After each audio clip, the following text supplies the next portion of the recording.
अस्सलाम वालेकुम क्लास। आज हमारा टॉपिक है वाटर पोल्यूशन।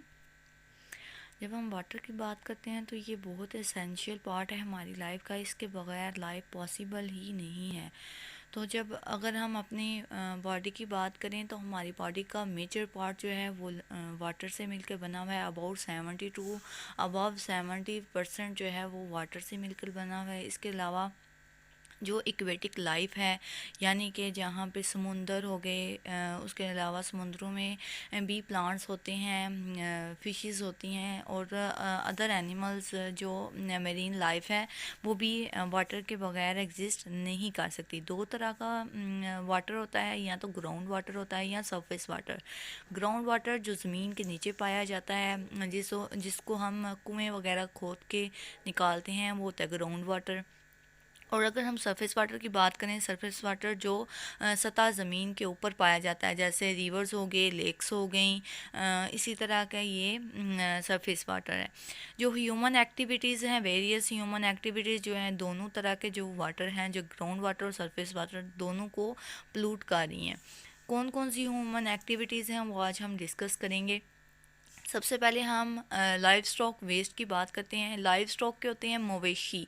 मवेशी जैसे गाय, भैंसें, जिनको हम पालतू जानवर भी कह सकते हैं। वो जब हम पालते हैं घरों में और उनका जो वेस्ट होता है, उस वेस्ट को हम डिस्पोज ऑफ करने के लिए जो है डिफरेंट तरीके यूज़ करते हैं, जिससे हमारे पास वाटर पोल्यूशन काज होती है। लाइव स्टॉक वेस्ट क्या होगा? जो वेस्ट मटेरियल है बाय पेट्स, जो हम घर में पालतू जानवर रखते हैं, उनको जब हम डंप ऑन ओपन लैंड, या तो हम खुली ज़मीन के ऊपर उसको फेंक देते हैं। दूसरी बात ये है कि हम इसको डिस्चार्ज कर देते हैं ऐसे इलाकों में जहाँ पे नज़दीक ही कोई कनाल हो या रिवर हो या पानी का कोई रेजरवायर हो। उसके नज़दीक हम जब इन वेस्ट को डिस्पोज ऑफ करते हैं, तो जब वो वाटर के साथ मिलते हैं तो वो वाटर पोल्यूशन काज करते हैं। प्लूट्स वाटर सरफेस एंड ग्राउंड, जब हम खुली ज़मीन में फेंक देते हैं तो बारिश के पानी के साथ या तो वो बह भी सकता है। उसके अलावा जब खुश्क होता है पानी, वो बारिश का, तो वो ज़मीन के अंदर चला जाता है और जो ग्राउंड वाटर को भी जो है पोल्यूट करता है। और अगर सरफेस में कोई वाटर का रेजरवायर है या बारिश के साथ वो बह गया है, तो वो सरफेस वाटर को भी पोल्यूट करेगा और सीरियस हेल्थ प्रॉब्लम्स क्रिएट करेगा। केमिकल्स एंड बैक्टीरियल कंटेंट्स, ज़ाहिर बात है वेस्ट हैं, तो उसमें केमिकल्स और बैक्टीरियल दोनों कंटेंट्स होंगे, जो can contaminate water and cause infection, disease काज कर सकते हैं। लाइक डायसेंट्री कहते हैं। हमारे पास जो ब्लडी स्टूल पास होता है उसको हम कहते हैं डायसेंट्री है। उसके अलावा टाइफाइड, हेपेटाइटिस कहते हैं, इन्फ्लेमेशन ऑफ लिवर। उसके अलावा अगर हम बात करें, सेकंड जो है हमारा सोर्स है जो कि वाटर पोल्यूशन काज करता है ह्यूमन एक्टिविटी से, वो है ऑयल स्पिलेज। ऑयल स्पिलेज का मतलब ऑयल लीकेज, ऑयल का स्पिल हो जाना, फैल जाना, लीक कर देना। तो अगर हम पेट्रोलियम की बात करें, जो कि क्रूड ऑयल है, ये कम्प्लेक्स मिक्सचर है जो है मैनी कंपाउंड्स का, मेनली हाइड्रोकार्बन्स का। हाइड्रोकार्बन्स मतलब हाइड्रोजन और कार्बन जिसमें प्रेजेंट होते हैं, एरोमेटिक भी हो सकते हैं और एलिफेटिक भी हो सकते हैं। इसको फ्यूल के तौर पर यूज़ किया जाता है। जैसे कि आपको पता है पेट्रोल हो गया, पेट्रोल का हम यूज़ करते हैं फ्यूल के तौर पे, ल्यूब्रिकेंट के तौर पे यूज़ करते हैं, प्लास्टिक की मैन्युफैक्चरिंग में यूज़ करते हैं, डिटर्जेंट्स बनाने के लिए भी यूज़ करते हैं और रबर इंडस्ट्रीज़ में भी यूज़ किया जाता है। इसके अलावा जब हम अगर बात करें सी वाटर में, जो है ऑयल स्पिलेज हो जाती है, कि ऑयल लीक कर जाता है। और ये कैसे लीक कर सकता है? या तो जो कार्गो ऑयल टैंकर्स इन सी, जब ट्रांसपोर्टेशन होती है या इंपोर्ट होता है ऑयल एक जगह से दूसरी जगह, तो सीज़ के थ्रू या टैंकर्स जो है वो समुंदर में टैंकर्स के थ्रू जो है वो ट्रांसपोर्ट किया जाता है या इंपोर्ट किया जाता है। तो उस क्या होता है, उन दौरान जो है कार्गो ऑयल टैंकर से जो है ऑयल जो है वो लीक कर सकता है, जो कि समुंदर में फैल जाएगा। उसके अलावा टैंकर ट्रक्स, टैंकर ट्रक्स के थ्रू भी ऑयल स्पिलेज हो सकती है। पाइपलाइंस लीकेज, पाइपलाइन जो है ऑयल की वो लीक कर सकती हैं during offshore exploration. Offshore exploration का मतलब यह है जब हम समुंदर वगैरह या कनाल्स वगैरह को साफ़ करवाते हैं तो उस दौरान जो पाइपलाइंस हैं वो डैमेज होकर लीक हो जाएंगी। And leakage of underground storage tanks, या जो अंडरग्राउंड टैंक्स होते हैं उनकी भी जो है लीकेज हो सकती है। इन सब तरीक़ों से ऑयल जो है फैल सकता है, ऑयल स्पिलेज हो सकती है on the surface of the sea, water के ऊपर। उसके हैज़ार्डस इफ़ेक्ट्स क्या हो सकते क्या हैं पेट्रोलियम प्रोडक्ट्स के? या तो petroleum products polycyclic aromatic hydrocarbons हो सकते हैं या एलिफेटिक भी हो सकते हैं, लेकिन अगर हम पॉलीसाइक्लिक की बात करें तो ये कार्सिनोजेनिक होते हैं, कैंसर काज करते हैं बहुत कम कंसंट्रेशन पर भी, ये इतने ज़्यादा हार्मफुल होते हैं। Marine organisms are severely affected by soluble aromatic fractions of oil, यानी कि ये जो मेरीन ऑर्गेनिज़म्स हैं जैसे फिशेस होंगे या मेरीन जो है ऑर्गेनिज़म डिफरेंट प्लांट्स हो गए, जो लाइफ अंडर वाटर होती है उसको हम कह रहे हैं मेरीन ऑर्गेनिज़म, तो वो इफ़ेक्ट कर देती है इन ये तो सॉल्युबल एरोमेटिक फ्रैक्शंस, जो ऑयल के जो फ्रैक्शंस होते हैं वो सॉल्युबल होते हैं अप टू कार्बन 12 तक, ये जो है सॉल्युबल होते हैं और ये फ्रैक्शन जो हैं सीवियर इफ़ेक्ट करते हैं उनकी लाइफ पे। और अगर हम बात करें दूसरे इसके डिसएडवांटेज की या हैज़र्डस इफ़ेक्ट की, वो है कि blockage of light by oily layer. ज़ाहिर बात है जब ऑयल एक सरफेस के ऊपर जो है ऑयल स्पिलेज हो रहा है सरफेस के ऊपर, वाटर की सरफेस के ऊपर, तो क्या होगा कि ये जो ऑयली लेयर होगी ये ब्लॉक कर देगी लाइट के अंदर एंट्रेंस से। लाइट अंदर जाने के की बजाय, एब्जॉर्ब होने के बजाय रिफ्लेक्ट हो जाएगी और अंदर नहीं जा सकेगी। और इससे क्या होगा, जो प्लांट्स अंदर प्रेजेंट होंगे लाइट की एब्सेंस में वो फोटोसिंथेसिस नहीं कर सकेंगे। जब फोटोसिंथेसिस नहीं करेंगे तो क्या होगा, ऑक्सीजन की प्रोडक्शन नहीं होगी और जो है इस तरह से जो है लाइफ डेंजर में आ जाएगी, मेरीन लाइफ। दूसरी बात अगर हम करें तो dissolve oxygen in water is decrease. Dissolve oxygen, एक तो ये बात कि फोटोसिंथेसिस के थ्रू जो ऑक्सीजन प्रोड्यूस होगी वो लाइट ना पहुंचने की वजह से फोटोसिंथेसिस नहीं होगी, ऑक्सीजन नहीं बनेगी और डिज़ोल्व ऑक्सीजन में कमी आएगी। दूसरी डिज़ोल्व ऑक्सीजन का सोर्स ये है कि वो डायरेक्ट इन्वायरमेंट से एब्जॉर्ब करते हैं ऑक्सीजन, लेकिन जब ऑयली लेयर आ जाएगी तो डायरेक्ट इन्वायरमेंट से एब्जॉर्ब भी नहीं हो सकेगी, इसलिए डिज़ोल्व ऑक्सीजन जो है वो भी डिक्रीज़ कर जाएगी। नेक्स्ट अगर हम बात करें थर्ड सोर्स की जो है वाटर पोल्यूशन के, तो थर्ड सोर्स है industrial waste effluents. Effluents basically industrial waste पता चल रहा है, यानी इंडस्ट्री से जो निकलता है वेस्ट जो है रिएक्शंस के दौरान जो बनते हैं बाई प्रोडक्ट्स उनको। और एफ्लुएंट्स क्या होते हैं? बेसिकली एफ्लुएंट्स लिक्विड्स होते हैं जो कि इंडस्ट्रियल से निकलते हैं, लिक्विड्स वेस्ट हो जाएं, लिक्विड्स वेस्ट जो बह जाते हैं जो है उनको कहते हैं, ये क्या है, effluents.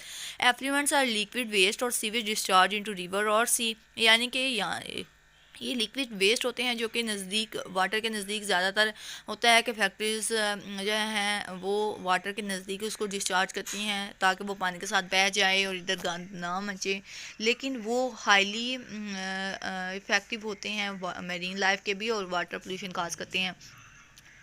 Following industry have some by products and waste effluents along with main products. उन्होंने बोला कि ये जो बहुत सारी इंडस्ट्रीज़ हैं जो कि बाई प्रोडक्ट्स इसमें बनते हैं जो वेस्ट इफ्लुएंस होते हैं, कुछ तो लिक्विड वेस्ट होते हैं, कुछ सॉलिड वेस्ट होते हैं, लेकिन ये जो फॉलोइंग इंडस्ट्रीज़ हैं ये लिक्विड वेस्ट यानी कि एफ्लुएंट्स प्रोड्यूस कर रही हैं, जैसे कि लेदर टैनरीज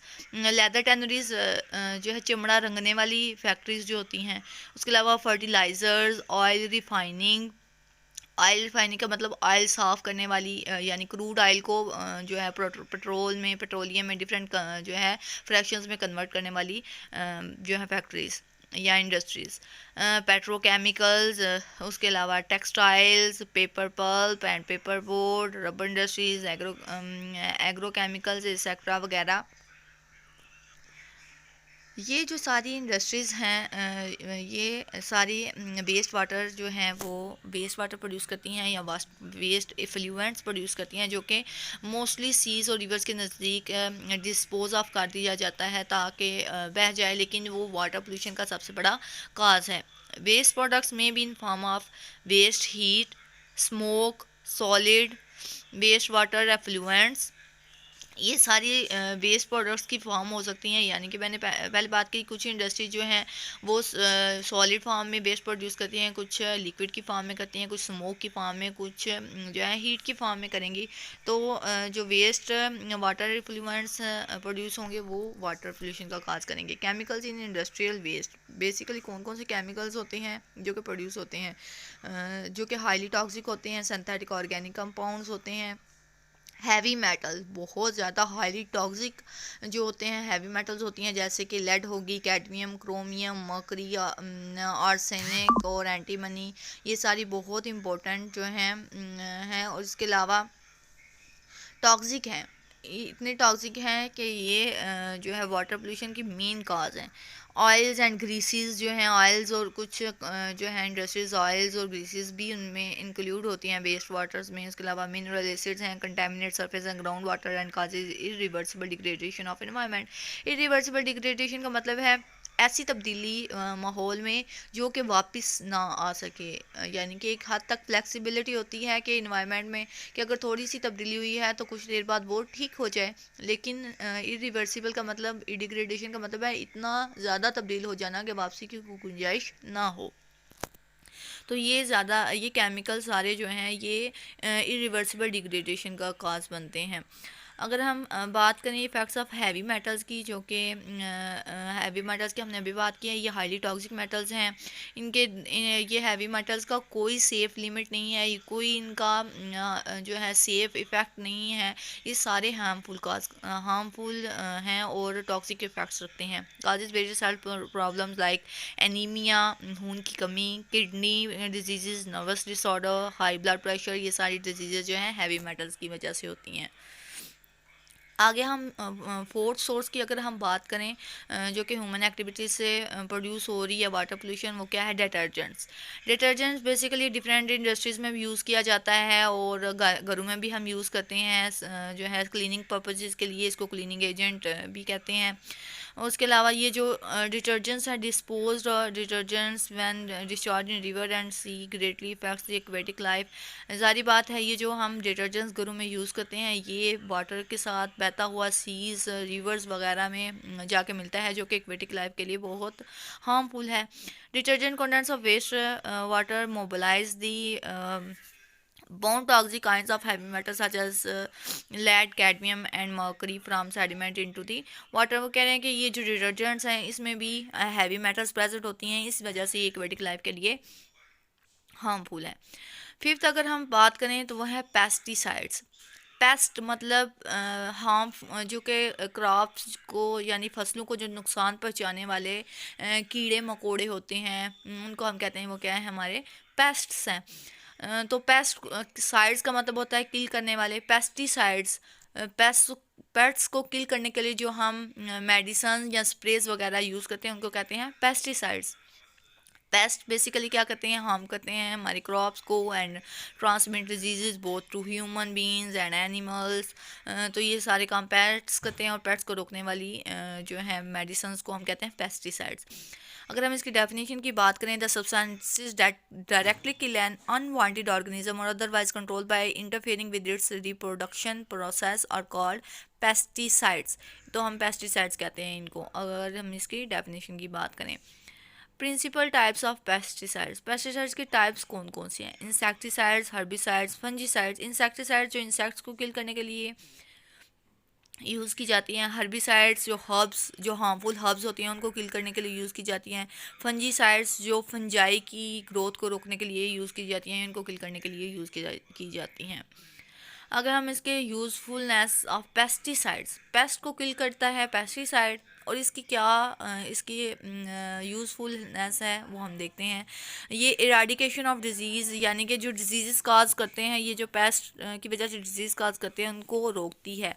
जैसे कि मलेरिया हो गया, yellow fever, bubonic plague and sleeping sickness. इसके अलावा to produce large amounts of food on relatively small amount of land, यानी कि अगर ये पेस्ट क्या कहते हैं, फसलों को तबाह करते हैं, अगर ये पेस्ट को किल कर दिया जाए तो सारी बात है फसलों एक रिलेटिवली लार्ज अमाउंट जो है वो प्रोड्यूस की जा सकती है फूड की ऑन अ स्मॉल जो है land. Water contamination through pesticides. अच्छा, ये तो हो गए इसके एडवांटेज, लेकिन इन पेस्टिसाइड से वाटर की कंटेमिनेशन भी होती है। कैसे होती है? The drainage water for agriculture land mostly contains pesticides. जब एग्रीकल्चर्स में ड्रेनेज वाटर यानी कि जो वाटर हम देते हैं फसलों को, पानी देते हैं, तो उनका जो वेस्ट होता है या वो जो हमारे पास वाटर प्रेजेंट होता है, जब हम स्प्रे करते हैं वो पेस्टिसाइड्स जो होते हैं वो अपना काम करने के बाद पानी के अंदर बैठ जाते हैं। ये जो पानी है यहाँ तो ये बह जाएगा, जब बहेगा तो सरफेस वाटर को डैमेज करेगा, उसको पोllute करेगा। जब ये ज़मीन के अंदर जज़ब होना स्टार्ट होगा तो ये ग्राउंड वाटर को अफेक्ट करेगा। Pesticides enter into food chain through agriculture food products and drinking water and pose serious health problems to both human beings and animals. इसका मतलब है कि ये फूड चेन में भी एंटर हो सकता है, या इन पेस्टिसाइड्स को कोई ऑर्गेनिज्म जब इनहेल करेंगे जो है खाएंगे इनको, तो क्या करेंगे, ये एक फूड चेन में इंक्लूड हो जाएगा। उस ऑर्गेनिज्म को कोई और ऑर्गेनिज्म खाएगा, उस ऑर्गेनिज्म को यहाँ ये प्लांट्स की रूट्स में जाएंगे, तो ये प्लांट्स को जब एनिमल्स खाएंगे, एनिमल्स को जब फिर यहाँ ह्यूमन बींग्स खाएंगे, तो इस तरह से ये फूड चेन में एंटर हो जाएगा। और जो है इसके अलावा ड्रिंकिंग वाटर में भी ये वाटर रिसोर्सेज में भी एंटर होगा, तो ये ड्रिंकिंग वाटर में भी आ जाएगा और हेल्थ प्रॉब्लम्स जो है काज करेगा। इसके अगर हार्मफुल इफ़ेक्ट्स की अगर हम बात करें, जो organic chemical in drinking water हैं, जो ऑर्गेनिक केमिकल्स होते हैं ड्रिंकिंग वाटर में, वो ज़्यादा हार्मफुल नहीं होते, उनका कोई हार्मफुल इफ़ेक्ट नहीं होता। कुछ जो है ऑर्गेनिक केमिकल्स हैं उनका कुछ लो कंसंट्रेशन पे जो है स्लाइटली इफ़ेक्ट होता है, लेकिन कोई इतना जानलेवा इफ़ेक्ट नहीं होता। लेकिन कुछ जो बेसिकली सिंथेटिक ऑर्गेनिक केमिकल्स हैं वो ज़्यादा हार्मफुल होते हैं। सिंथेटिक जो हम लैब्स में बनाते हैं, सिंथेसाइज करते हैं, खुद बनाते हैं, उनको कहते हैं सिंथेटिक ऑर्गेनिक केमिकल्स। और जैसे they can cause health problems. कौन सी हेल्थ प्रॉब्लम्स होंगी ये हम देखते हैं। जब हाई कंसंट्रेशन पे होंगी, ये किसी भी कंसंट्रेशन पे हो, लो पे, हाई पे, वेरी माइन्यूट पे, बहुत कम, फिर भी ये जो है इफ़ेक्ट काज करेगा, हेल्थ इफ़ेक्ट्स काज करेगा, हेल्थ प्रॉब्लम्स काज करेगा। जब हाई कंसंट्रेशन में होगा तो क्या होगा? नोज़िया काज करेगा, जिसको हम कहते हैं हम जी मत लाना, नोज़िया काज करेगा, डेजीनेस, उसके अलावा ट्यूमर्स एंड ब्लाइंडनेस काज कर सकता है। जब लो कंसंट्रेशन में होगा, लो कंसंट्रेशन पे ये जो होते हैं ये टेस्टलेस एंड ओडोरलेस होते हैं, इनकी कोई स्मेल या कोई टेस्ट नहीं होता, लेकिन फिर भी ये हार्मफुल होते हैं। ह्यूमन में develop skin eruptions, skin and और सेंट्रल नर्वस सिस्टम इम्पेयरमेंट, या तो इम्बैलेंसमेंट हो जाएगी, सेंट्रल नर्वस सिस्टम की सही से जो है प्रॉपर काम नहीं करेगा, या स्किन इरप्शन काजेज हो सकती हैं। उसके अलावा अगर at still low concentration, very low concentration हो, बहुत ही कम, तो फिर क्या होगा? व्हेन इंजेस्टेड ओवर मंथ्स और ईयर, लो कंसंट्रेशन पे जब ज़्यादा लंबे अरसे तक इसको हम इंजेस्टेड कर खाते जाएं महीनों से सालों के दौरान, तो these compound cause health problems, तो फिर ये हेल्थ प्रॉब्लम काज करेंगी। जो है बहुत कम अरसे के लिए ये हेल्थ प्रॉब्लम काज नहीं करेंगी। सिक्स्थ एंड लास्ट जो है रिसोर्स वो क्या है? Leather tanneries. लेदर टैनरीज, चमड़ा रंगने वाली इंडस्ट्रीज़। तो पाकिस्तान में अगर हम लेदर टैनरीज की बात करें तो वो कौन कौन से हैं? बेसिकली लाहौर के नज़दीक जो कसूर है वहाँ सबसे बड़ी इंडस्ट्री है लेदर टैनरीज़ की, तो वो बेसिकली जानी जाती है लेदर टैनरीज़ के लिए। उसके अलावा सियालकोट और लाहौर में डिफरेंट और इंडस्ट्रीज़ भी हैं जो कि लेदर टैनरीज़ में इस जो है अहम किरदार अदा करती हैं। अगर हम टैनिंग की बात करें, टैनिंग बेसिकली होता क्या है? रंगना कहते हैं। स्किन या हाइड, चमड़ा जिसको आप कह रहे हैं, क्रोमियम के साल्ट की प्रेजेंस में उसको जब हम जो है जो क्रोमियम के साल्ट की प्रेजेंस में उसका रिएक्शन करवाते हैं, तो डिफरेंट साल्ट्स और भी हो सकते हैं मेटल के, तो उनके दौरान हमारे पास लेदर बनता है। एफ्लुएंट्स प्रोड्यूस होते हैं, जैसे कि हमने इंडस्ट्रियल वेस्ट एफ्लुएंट्स में लेदर टैनरीज की बात की थी कि इसमें जो है वेस्ट प्रोड्यूस होता है वो एफ्लुएंट्स की फॉर्म में यानी कि लिक्विड की फॉर्म में प्रोड्यूस होता है। ये जो एफ्लुएंट्स होते हैं इनको डिस्चार्ज कर दिया जाता है, या तो ओपन लैंड में डिस्चार्ज कर देते हैं या तो इनको सीवेज सिस्टम के नज़दीक डिस्चार्ज कर देते हैं। तो जब ओपन लैंड में करेंगे तो ग्राउंड वाटर जो है वो पोल्यूट होगा, जब सीवेज सिस्टम के नज़दीक करेंगे तो वो सरफेस वाटर को जो है वो पोल्यूट करेगी। These industries are big source of chromium 6 in environment. ये जो इंडस्ट्रीज़ हैं इन्वायरमेंट में क्रोमियम 6 का जो है वो प्रोड्यूस करने में अहम रोल प्ले करती हैं। क्रोमियम 6 क्या है? ये हैवी मेटल है। 6 का मतलब इसकी ऑक्सीडेशन स्टेट है, यानी कि क्रोमियम प्लस 6 की फॉर्म में एग्जिस्ट कर रहा है। ये लेदर इंडस्ट्री से ये प्रोड्यूस होगा। ये जो क्रोमियम 6 है ये हाईली टॉक्सिक इफेक्ट रखता है और कैंसर कॉज करता है। बेसिकली होता क्या है कि वाटर इसको हम ट्रीट कैसे कर सकते हैं? ये जो सॉल्युबल वाटर में है, क्रोमियम प्लस 6 सॉल्युबल वाटर में सॉल्युबल है और कैंसर का कॉज करने भी कर सकता है, हाईली टॉक्सिक है। इसको जब हम इसकी रिडक्शन करवाते हैं विद रिड्यूसिंग एजेंट्स तो ये +6 या +3 की फॉर्म में आ जाता है। और इसको जब हम अल्कलाइन यानी कि अल्कली यानी बेस की प्रेजेंस में जब हम इसकी प्रेसिपिटेशन करवाते हैं तो फिर क्या होता है, ये क्रोमियम हाइड्रोक्साइड की फॉर्म में कन्वर्ट हो जाता है, जो कि इनसॉल्युबल इन वाटर में होता है और नीचे बैठ जाता है और इनको फिल्ट्रेशन के थ्रू सेपरेट किया जा सकता है और इसको वाटर पोल्यूशन को रिमूव किया जा सकता है। तो अगर आप यहाँ पे देखें ये सारे एक ओवरव्यू दिया गया है कि कैसे सोर्सेज ऑफ वाटर पोल्यूशन हैं। ये ऑयल स्पिलेज की बात कर लें आप, ये ऑयल स्पिलेज है। उसके अलावा हमारे पास फैक्ट्रीज से भी इंडस्ट्रियल वेस्ट जो है वो निकल रहा है, एफ्लुएंट्स हैं। उसके अलावा लाइव स्टॉक वेस्ट हैं। इसी तरह ये एक ओवरव्यू दिया गया है जो आज हमने टॉपिक पढ़ा है कि वाटर पोल्यूशन क्यों किस किस ह्यूमन एक्टिविटी से काज हो सकती है। तो उम्मीद है आपको समझ आ गई होगी, अगर नहीं आई तो जो क्वेश्चन है आप मुझसे पूछ सकते हैं।